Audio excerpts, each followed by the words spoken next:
I just wanted to welcome you both. And our goal today is to really promote the Children's Mental Health Matters campaign. This week is Children's Mental Health Awareness Week. And we want to discuss the resources and everything that's available for families and for children. And so I'm going to start with a couple of fun facts about our guests. Did you know that Carrie worked in Fairbanks, Alaska? And she worked for the Chamber of Commerce, so a little bit different than what we have going here. And Tiffany did a fabulous job. She was our virtual read aloud guest yesterday. So thank you, ladies, for joining us. And so I'm going to just start with the basics. What's the Children's Mental Health Matters campaign? So I'll start. And actually, I'm from Fairbanks, Alaska. So not only did I work there, but that's where I'm from. And somehow I got all the way across the country. The Children's Campaign has actually been around for a little over 20 years. And for the last 12, the Mental Health Association of Maryland and the Maryland Coalition of Families have partnered to put on an awareness week every year. We work on promoting children's mental health and reducing stigma year round. But every week we have an awareness week. This week is the 3rd through the 9th of May. So we're right in the middle of green. Today is actually National Children's Mental Health Awareness Day. So everybody's wearing green today to show their support. And so we work on raising awareness, reducing stigma, connecting families to resources and information. We want everyone to know that children's mental health is just as important as their physical health. And so during that awareness week, we have events, materials, outreach opportunities, health fairs, book readings. Everything this year has been digital, so it's been a little bit different for us. But pretty much anything you can imagine, we're trying to do to raise awareness. And we ask schools, communities, community organizations to join us to kind of help spread the word in their local communities. And so we're thrilled to announce this year that we had 600 schools sign up and almost 200 community groups sign up to help us raise awareness and do things in their own communities. And why is awareness so important? Can you talk a little bit about the stigma and things that children have to overcome in this area? Sure. I mean, at least 1 in 5 children will struggle with a mental health problem during their lifetime. And so mental health problems are very common, but they're also treatable. But we know that 70% of children who struggle with a diagnosable mental health disorder do not receive treatment. So our whole goal is to really just raise awareness, get people talking about children's mental health, and like I said, connect families to resources and support. Often it's hard to know what typical adolescent development looks like compared to when there might be a problem. And so a lot of our resources and information focus on what might be typical for a child and when you might need to be concerned. And especially now that we're all at home during this pandemic, kids need some extra support. So do families, so does everyone really. But making sure you're checking in with your kids is really important on a daily basis because this is a whole new world for all of us. Tiffany, what would you say would be some of the particular mental health challenges emerging for children and families during this COVID crisis? Back in March, Carrie and I had a really big discussion about how to support families through the COVID-19 pandemic. And we created a small plan to do weekly blog posts called Mental Health Mondays on our website and share across all of our platforms to address this very thing. And so some of the topics we have addressed have included working and learning from home, because that's such a huge adjustment for everyone. And even supporting families who have experienced job loss in some way. That is something that is huge. And so how to support families through all of those different dynamics of working and learning from home. We also did a week on stress and anxiety.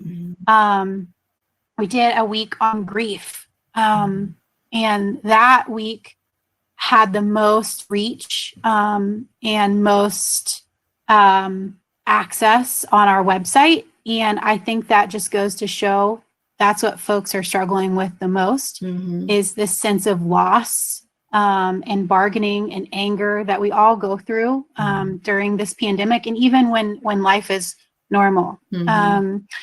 We also did a week on resiliency and taking care of ourselves, because that's really important to focus on when we're going through these crises. And then the last week, which was last week before Awareness Week, we did a focus on safety at home, which included online safety, texting, sexting, abuse, domestic violence, child abuse, and a lot of other topics. And we have all of those resources available for folks to look at. We are planning on continuing our Mental Health Mondays after Awareness Week to focus on different topics to support families.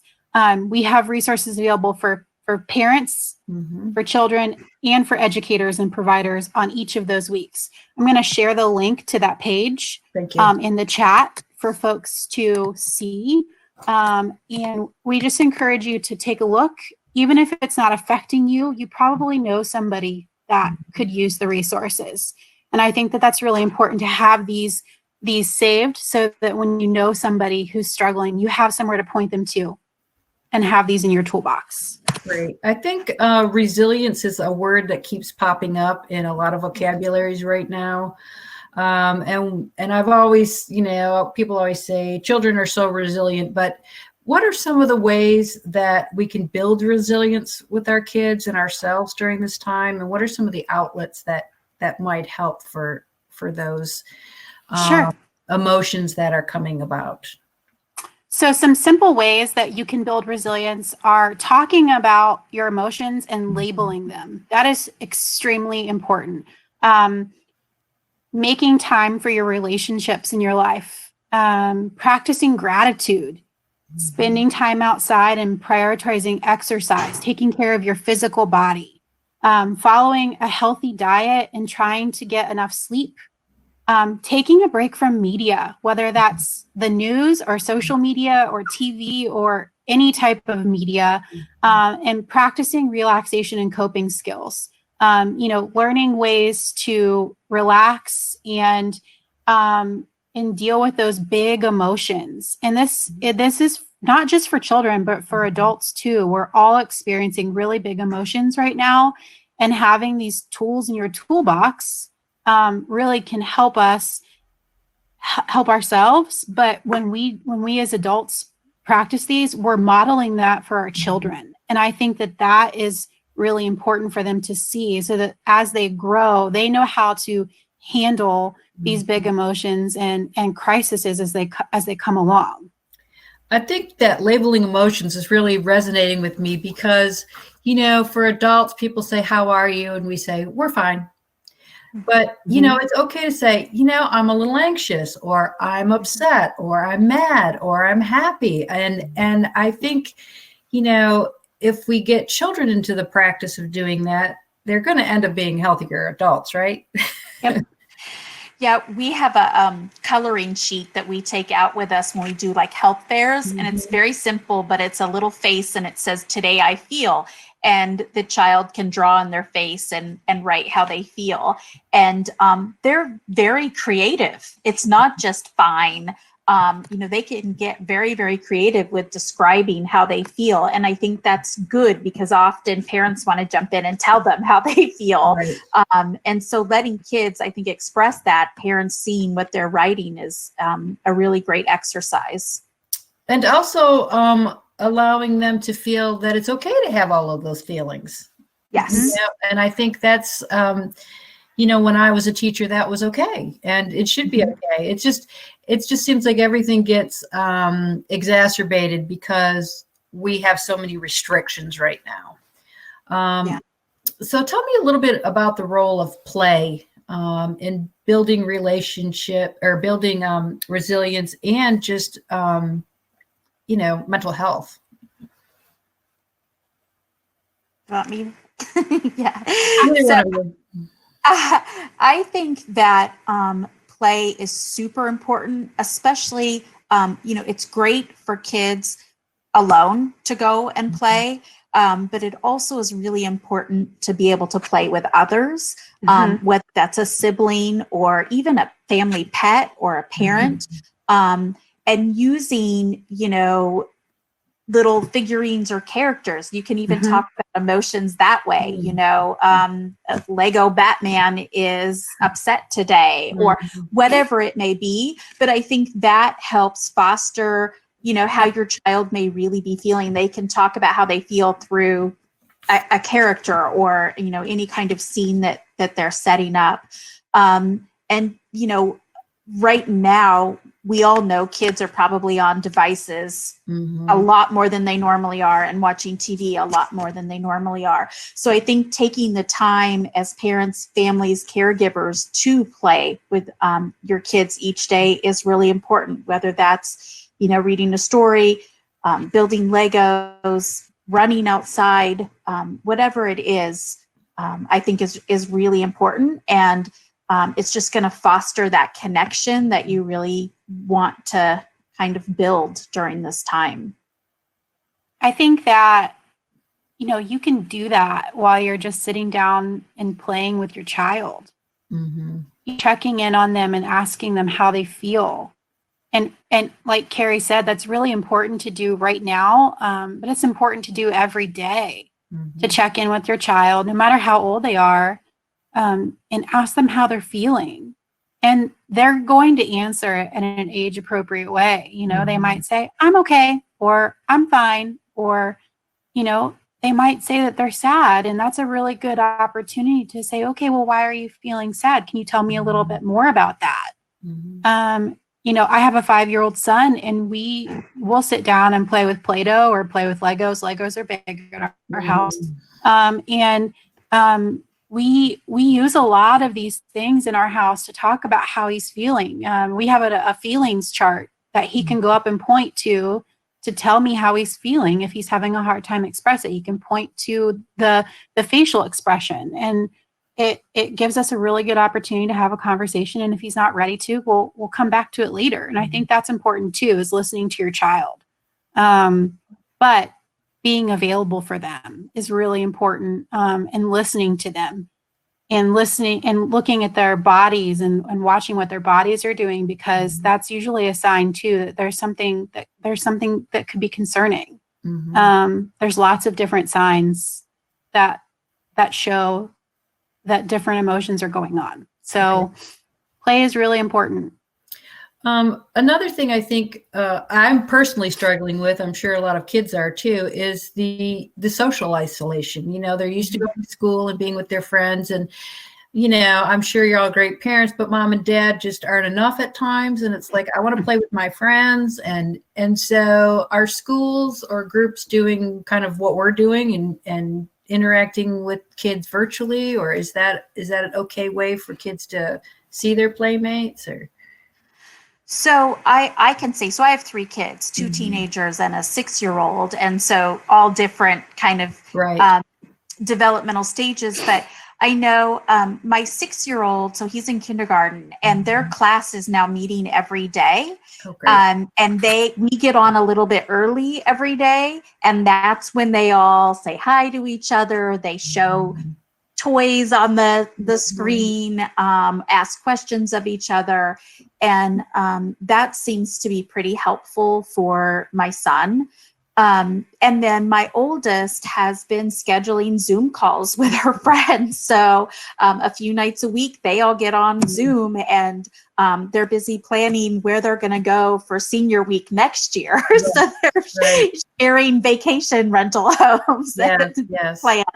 But, that helps them stay connected. And it also is giving them something to look forward to, which I think is really important right now.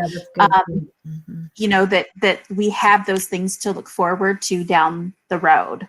So My husband is the program director for the Autism Society here in Cincinnati, and he is responsible for all of the support groups for different ages.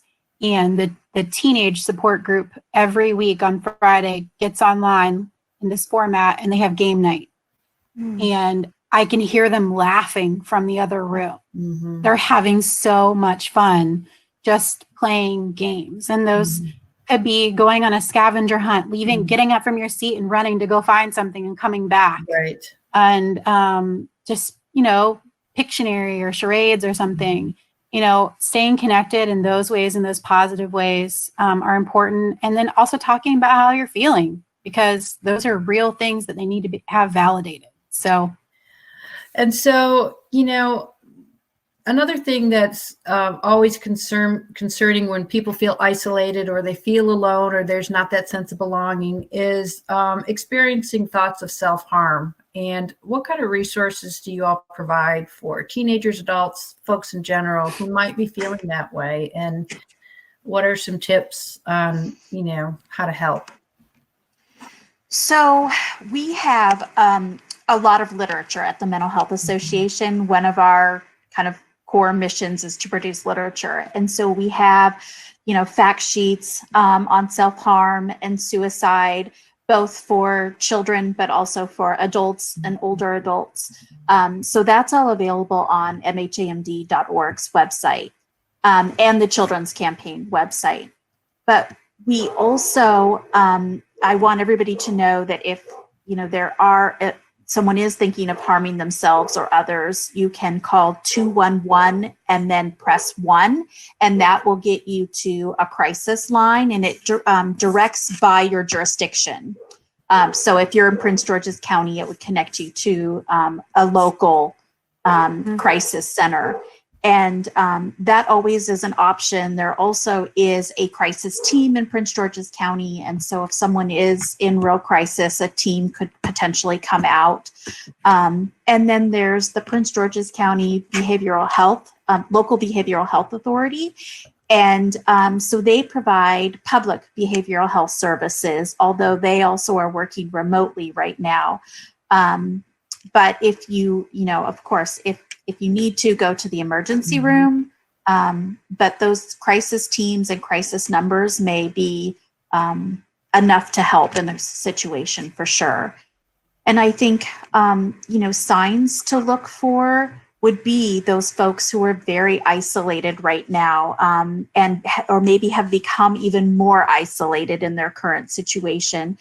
Make sure you check in on your friends and family and ask those important questions. How are you doing? Do you need anything? Those kinds of things. And if you do suspect someone may be deeply depressed and thinking about suicide, are you thinking about harming yourself? And if they say yes, then the next question is, do you have a plan? And if they have a plan, that's when you're going to want to call 211 or 911 and get immediate help. I think other signs to look for are people talking about giving things away, saying goodbye, or feeling like they're saying goodbye, withdrawing even more, not answering when you call, those kinds of things. And then for kids, especially important to pay attention to social media. A lot of times kids will post things on social media that are a big sign, and, making sure that they're getting the help and support they need and not some of that negative stuff that's out there that can sometimes be found on social media for kids who are really struggling. Yeah. And I think, for me, I practice yoga. And I know the library is providing kids yoga on Saturdays virtually. And there's a lot of other organizations also doing yoga. And I've noticed mindfulness playing more and more a part in school curriculums. And I love the idea that you're never too young to start being still and to just be. And, I think this whole pandemic has made us all stop a little bit, which is sometimes good and sometimes challenging. So the arts is another area I think is a really great outlet for adults and kids, is being able to create something. We talked to Brooke Kidd last week from Joe's Movement Emporium, and talking about dancing, putting on music and dancing with your children is a creative outlet, or, drawing or painting or music of any kind. All those things that, you kind of take for granted until you're forced inside for long periods of time. And then you're like, what do we do next? What other kind of resources does your organization provide, and how do you connect with schools? So we have a lot of materials that we put together with the children's campaign. You may remember that I mentioned we have schools and community organizations sign up. So when those groups sign up to be a champion, we send them an electronic kit that has a whole bunch of those kinds of ideas in it. Simple ways for schools and community groups to get involved. Anything from everybody wear green one day to essay contest, poster contest, morning announcements to be read, social media posts, all sorts of things that we kind of try to package.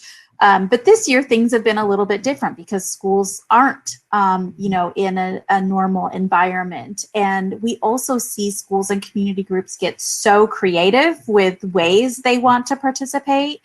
And this year particularly, we're seeing so much creativity because everything has to be online. So we also have a bunch of other pieces for the campaign that we have, like a calendar for the month of May that every day has a resiliency tip in it for how to foster resiliency in your child. Great. We, I think it was yesterday, right, Tiffany, that we shared the 3 kind of meditation pieces for the different age groups. So we had a video for each kind of age group, elementary, middle, and high school, for, just taking that break, doing some breathing and reflection, because we do believe that's really important. And there's lots of research to back that up. But there's all sorts of exercises. And by exercises, I mean things that you can fill out or make. I don't know, Tiffany, if you want to talk about any of those specific exercises that we have.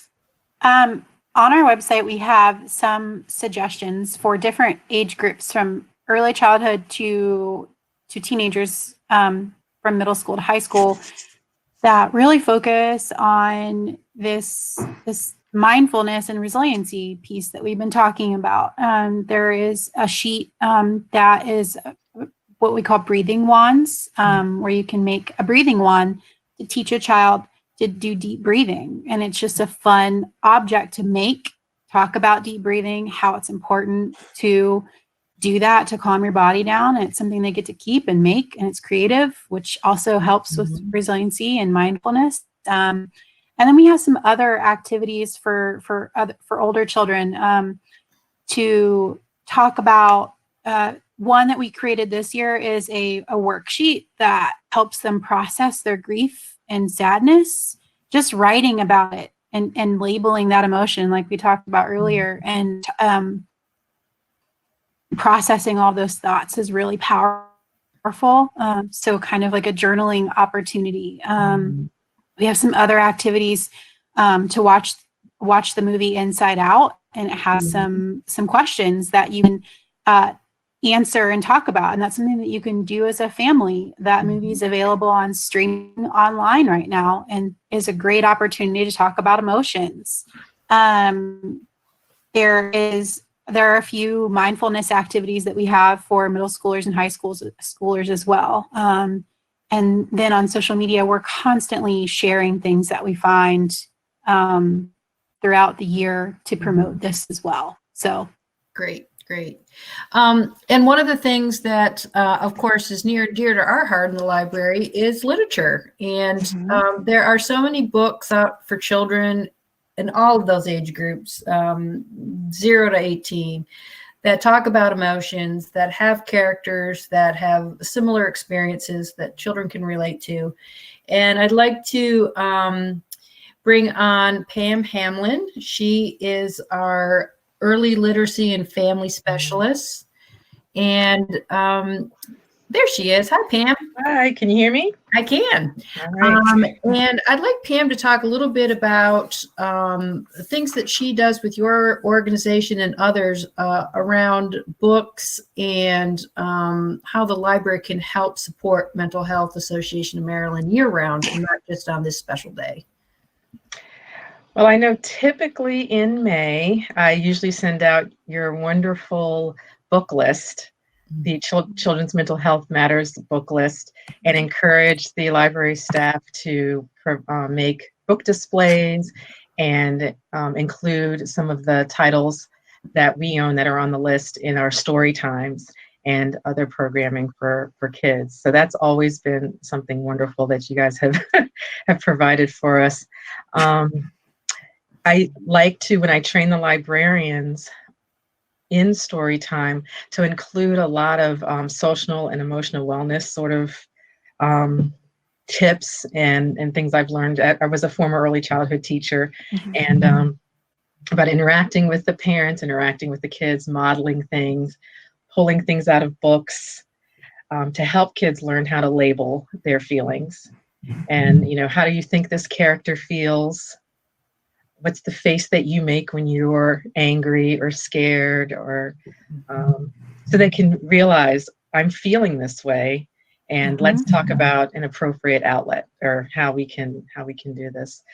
When I was teaching and doing story times, I often will do stretches, breathing, teaching them to hold their breath and blow it out, and blow out candles and things, and knowing when they get that feeling in their body, because they do get a feeling in their body when they're upset, that they can use different things to help them breathe and let some things out like that. Because you do have to teach social and emotional skills, just like you have to teach ABCs and 1, 2, 3s. And I think when we were younger, that wasn't always afforded us. And so that's just some of the things that we do. And I'd really love to be more involved with what you all are doing, because I think, to me, social and emotional wellness in kids is as important or more important than ABCs and 1, 2, 3s, because if you don't have the social and emotional wellness, then it's hard to learn that. The pre-academics are academics as they get older. And there's been so much research on brain development and what happens with kids throughout, you know, their development. Obviously, 0 to 3 is like the you know, development on steroids, so to speak. I mean, it just happens so much and so fast. But at each developmental stage, there's appropriate ways for kids to manage.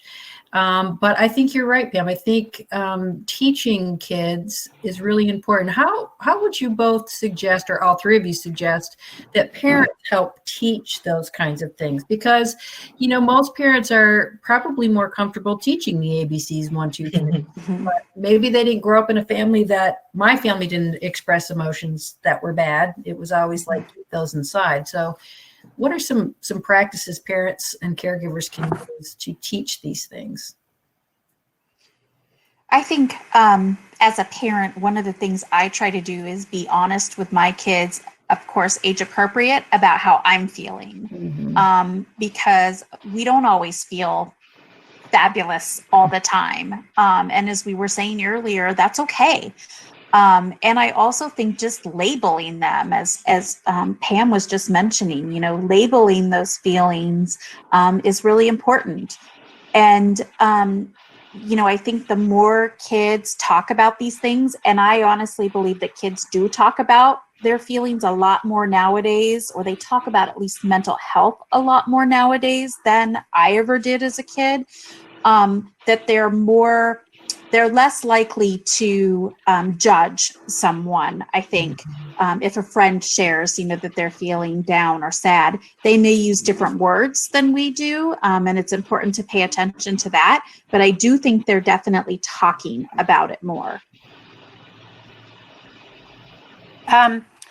Well, we're here with the library, and so it's appropriate for me to talk about books, I think. Mhm. So one thing that I do and my husband does with our son, who's 5, we read a lot of books about feelings and mindfulness because it's very powerful for him. He has some learning disabilities, and we started early on in developing these skills and mindset with him. We talk about our emotions. We're not perfect at it by any means, like every other parent. But I pulled some books from his bookshelf to share with everyone that we use frequently with him. One of them I could not find because it's a well-loved book and I don't know where he put it. So I printed off a picture of it because it's his favorite book, but it's this book here. And it's part of a series that is My First Manners, but he loves this book. And there's quite a few of them. And it talks about all the different emotions that you have. And we've had this one for a long time, and I need to find it. Another one that we do love is this book here, and it's all of Mr. Rogers' poetry. And you all know that he has been doing social emotional learning forever. You read his poems, and that's what he's all about. I mean, we eat, sleep, drink, breathe Daniel's Tiger neighborhood in this house. So we love reading these poems, and he talks about how to help your child through crisis. And my son's preschool teacher did that yesterday. She played some songs through a Zoom call from Mr. Rogers, and it's just beautiful. So this is a book of his poetry, and it's great. I just have a couple more. No, go ahead. It's great. This is a great book called ABC Mindful Me. I got it at a book fair, and it has a different, mindfulness, resiliency character trait for every letter of the alphabet. And we love it. It's a great book too. This one is very loved too because my son is scared of the dark. And it's called Jonathan James and the What If Monster. And it's so good. It's such a great book. And it just talks about what if this bad thing happens, or what if a good thing happens instead? You have to have hope that something good might happen instead of the bad, which promotes resiliency and hope, which are really big things. And then the last one, we actually read this to my son's class yesterday. It's Children's Mental Health Week. And I just found this one. It's a great, great book. It's The Boy with the Big, Big Feelings. And it is such a great book. And it just talks about all the big feelings that little kids feel, and how it's okay to have emotions and that they're nothing to be ashamed of, and how to ask for help if you're struggling, which is really important.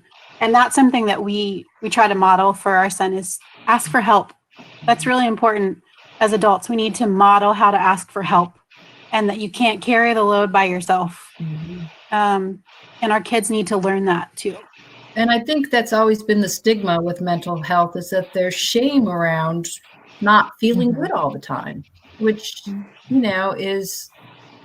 it's not possible to feel good all the time. There's so many, factors that affect how we feel. And so I think that, lifting that shame, especially for kids, is going to help them be successful and happier adults. I think back to my childhood, and again, a lot of these things just weren't discussed. Nobody ever said, "How are you feeling, Roberta?" They just didn't. And so it's really enlightening to see that this is the way that we can build healthier kids, and help them to be, more successful. Pam, do you have any favorite books that you like? I really love a book called Allie All Along, and it's a fairly new book, but it's about siblings, and the younger one breaks a crayon and is having a meltdown, and her older brother sort of walks her through the steps of giving her choices on how to express her feelings and things to do. And till they can work it out and fix the crayon. But it sort of matches her feelings with colors and how her body's feeling, and I really enjoy that one. I love Todd Parr books for things like that, and these are great books for parents to read with their kids. I think parents can make faces with their kids in the mirror so they can sort of see how, again, like how their body feels or is looking when they're feeling upset. Parents just need to get more in tune with their kids. I think it's more, we see kids when they're hurt, like they scratch their finger or break their leg, but they can't see when they're hurting inside unless they're crying. And so you've got some of the other cues that they've really got to look at right now. And again, labeling for the older kids. Are you feeling angry? Are you feeling scared? Or even for the littlest ones, you might be feeling scared, or you might be that we have to put a mask on. And, just talking through the feelings and labeling, and the kids will recall those things later. But there's a lot of great books, even in books you wouldn't think about, where kids can relate to talking about feelings. Mm-hmm. Yeah, Charlotte's Web comes to mind as a book that's all about feelings for, middle grades. Middle grade. And, I just thought of something that my mother used to say to me, don't cry unless you're bleeding. Of course, I was one of 8 kids, and there was a lot of, drama, but those times are gone. And caregivers are identifying all the feelings as being valid. And I think, that's the thing that is really key. It was when I was teaching, is to really validate and say, again, it's okay to be sad. It's okay to be angry. It's, then there's, like Pam said, there's choices. When you're angry, you could do this, or this, but this is not acceptable to hit somebody else, for example. So, again, modeling and talking, and taking time as a family, I think is really critical. Pam, can you talk a little bit about a program we have, Books from Birth, that people can join? Sure. We have our Books from Birth program that's part of Dolly Parton's Imagination Library. And it's just a wonderful program where children under 5 that live in the county can register and have a book sent to their home until they turn, from birth until they turn their 5th birthday month. And again, I think having books in the home affords parents and kids with bonding experience. Sometimes that's the only time you might get to sit on their lap during the day or snuggle in bed. And not only are you developing that love of books, but it's also a special time with your parent. And that's always, or your caregiver, whoever you're with, your sibling, that strengthens mental health as well. So during this time, we hope a lot of people will register, and you can register on our website, pgcmls.info. And we just got our last book because we turned 5. So was it kindergarten? Here I come, yes. Or something? Yeah. Yes. Yeah. So that's a great, again, they come to your house, so you don't have to go anywhere. And they're free, and it's just a great way to build your home library, especially now that you can't go to the physical library, which we hope will change, in the coming months. So are there any questions from the audience that they would like to ask of our panel of experts? I'd like to open it up for questions. I know you have some. Come on. We'll let people queue those up.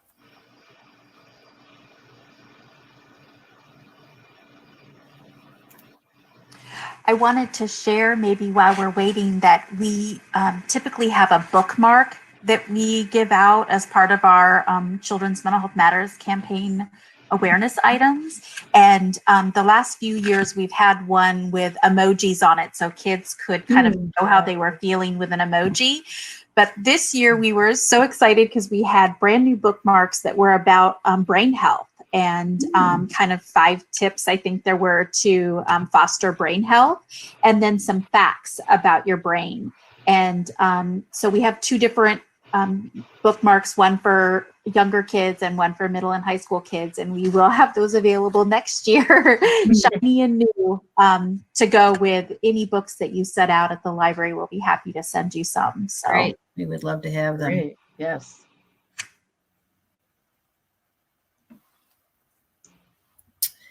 And a question, what literacy tips can be shared with parents and caregiver about children's mental health?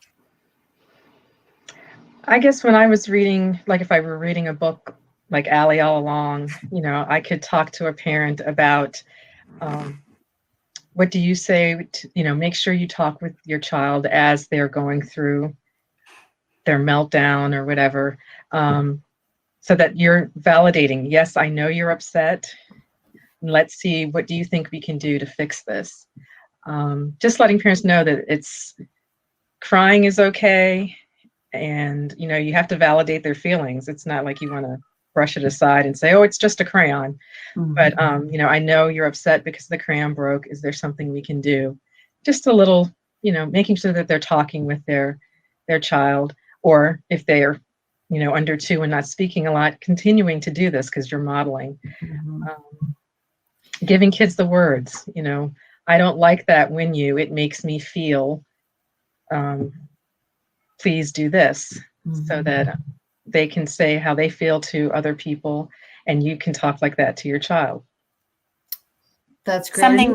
Go ahead. Something we do, we have a piece of paper that has a big happy face in the middle, and around it are all the things that help our son to feel calm or happy again. So mm-hmm. when he's feeling upset, he can look at it and pick one of those things that will help him calm down when he's upset. Mm-hmm. And so he has the choice. That's something that's really important too, is giving them selections that are safe for them. Mm-hmm. So lots of them, and letting them have the choice to choose what will help them feel better. So he'll do that. We also use an app called Breathe, the kids app, and you choose the emotion that you're feeling, and it gives you a mindfulness activity based on the emotion that you're feeling. And it's really great. And then for literacy, while we're reading, if it's talking about a specific emotion, I'll ask him, what makes you feel happy? What makes you feel sad? What makes you feel angry? What do you do to help yourself feel better when you're feeling this emotion? So talking about the child's emotions while you're reading a book about emotions is really important too, because you make it relatable. Yeah. Another question, which is very timely, is do you all have any advice for how to answer those difficult questions about the pandemic? Our young kids are asking. I saw a wonderful video. Oh, I'm sorry. Go ahead. No, go ahead. Oh, and I cannot remember, but it was sort of basically explaining that the whole world has a cold.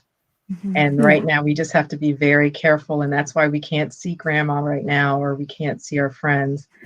But it will be, it may be a little while, but we're going to get through this, again, giving them some hope and resiliency. But I got to find that little very short video, but not explaining too much, but just enough. Again, I'm working with little guys. So I love that you mentioned hope. Because I think we all need some hope right now. And I think especially, that works well with kids to plan ahead or think about mm-hmm. what's going to come in the future. Of course, with, being mindful of what's actually possible. But I think mm-hmm. the idea of hope and, again, age appropriate, share how you're feeling at the same time. Someone I saw the other day was like, I'm tired of this and I'm so frustrated. And I think we're all frustrated, right? We're all in this together. We're all frustrated. But I really like the idea of the hope, giving hope for what's to come. Mm-hmm. I shared some resources from the Children's Mental Health Matters website and the Mental Health Association website, specifically around coronavirus. And on the children's website, it's resources for children and families, but on the Mental Health Association website, there are resources for different audiences in different situations that everyone is facing. So if you're looking for children and families, you can go to our site. But if you're looking for something more broad or different topics, we encourage you to go to the Mental Health Association website to look there as well. Great. So I don't see any other questions on Facebook. So if there's not any more questions on our chat, I'm going to round robin you all and ask you to give me your best words of hope right now for kids and teenagers and all those folks who are in this together. What would you say to families and kids at this point? That we'll get through this and we'll be stronger. Our world may look different, but we'll still have each other. And I love you. We all go through different challenges in our life, and you'll continue to.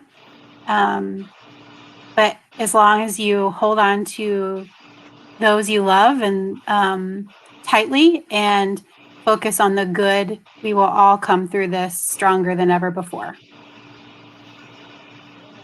I think togetherness and having fun together as much as you can. And just hope and knowing that this too shall pass. But, keeping in mind that it may not look exactly like it was before, but we're together and we're going to do this together. And I guess I'll close with mine, which is to be kind to yourself. Give yourself a break, both kids and adults. It's a difficult time. It's like nothing else we've ever experienced.